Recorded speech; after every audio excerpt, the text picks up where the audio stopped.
Hello guys, and welcome back to another video. Today's video is a little bit dark. I won't blame you guys if you decide to click off and turn away. We're going to go over some sensitive topics here, so I really can't blame you. This main character, she's a complete sicko, alright?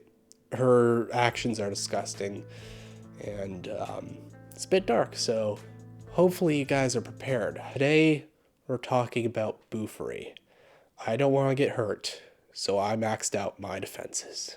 Okay, some of you guys may have immediately known that I was joking with this one. This is, by contrast, one of the more wholesome isekai anime you'll find. For people unaware of this show, we follow a high school girl who goes by Maple throughout the series. She's just your average character with no crazy quirk or distinctive character trait. Her best friend is a bit of a gamer and goats her into playing this new virtual reality RPG that was released. Kaede is not much of a gamer. Knowing none of the common practice with these types of games, she decides to be a shielder class and puts all of her skill points into defense, just like the show title implies. So I did clickbait you guys with this video, but even though this character is cheerful and fun, to say she's the kindest soul in the world would be kind of lying to you. She's actually a bit twisted when she becomes a powerhouse. And you may be wondering how she defeats anything with no attacking power. Well, in the first episode, she gets tipped off to a good dungeon and she heads there. That is when she fights her first boss, a three-headed dragon that can spray toxic sludge. Being poisoned is her first time losing HP, but after spamming potions to keep herself alive, she develops poison immunity, leaving the monster with no way to hurt Maple. But how does she end up beating the monster, knowing she has little attack? Well, she just ends up eating it. You heard me correct. She decides to start eating the monster, which actually works. She also gains some other poison-based abilities by defeating the monster that steamrolls Maple into being one of the #1 powerhouses in the series. Now this is pretty chill at this point, but hold on.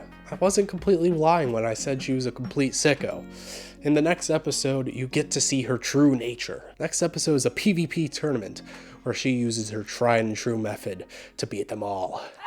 She devours them all. Okay, she doesn't eat everyone, but I kind of want to imagine the fucked up version of this show where Maple goes around cannibalizing everyone where they have no way of stopping her. Instead, she gets a skill called Devour. After munching on some ladybug monsters, which is one of the most broken abilities ever, to just completely suck in any enemies. And that is one way she defeats many in the PvP tournament. And this is where she does something that is low-key quite a sadistic thing. She uses an ability she got from the dungeon to create toxic fumes around her, and while people are running away trying to avoid it, she uses a paralyzing power that stuns everyone surrounding her. And then you watch as they fall, and the fumes surround them as they're stuck to suffocate on the toxic gas. Like, honestly, that's pretty fucked up.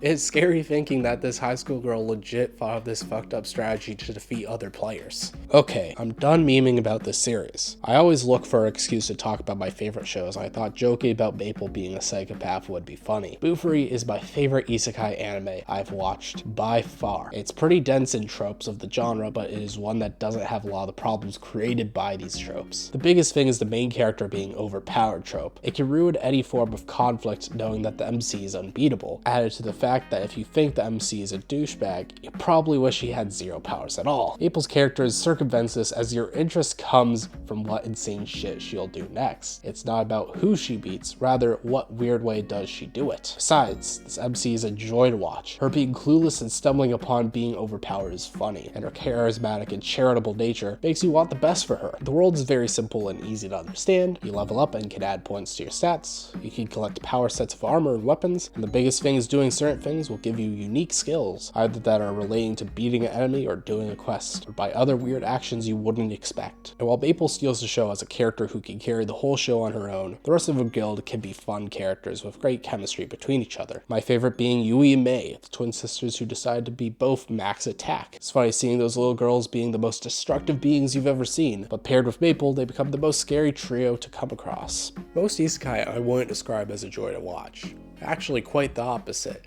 but this one is just so much fun, even if it's just me waiting for Maple to top her prior sadistic acts. If you haven't watched BOFURI, do yourself a favor and go watch it. Trust me, it was probably better than any edgy isekai you were thinking about watching. Currently, we have the second season airing, and I've been so happy to get more BOFURI content in my life. It's really just more Maple, more levels introduced to the game, more events. There's a bit more focus on Maple and Sally's relationship together, where they spend some more time alone, kind of like before they had the guild, kind of like the small attention shift. It's very fun, and you can easily catch up if you start watching now. Anyways, to end the video, I want to go a little bit off script here. First, let me thank the amazing artist who did the thumbnail work. Of course, I can't fucking draw for the life of me. I need to get someone else to do it, so I got Ducklord Ethan. He will be at the top of the description. Easy to find. You can go to his Instagram, go commission him if he has the comms open. And if you need anything, he got you. He did an amazing job. It's fucking wonderful, as you can see. And I do want to say, we see a lot of people within the YouTube space end up using fan art in their thumbnails, and they don't give any credit. They don't ask permission. It's theft. I have a pretty strong stance against it, and I make sure to always use official sources when I'm making my thumbnails. One of the better solutions, though, if you can afford it, which every once in a while I may be able to, is to go commission somebody.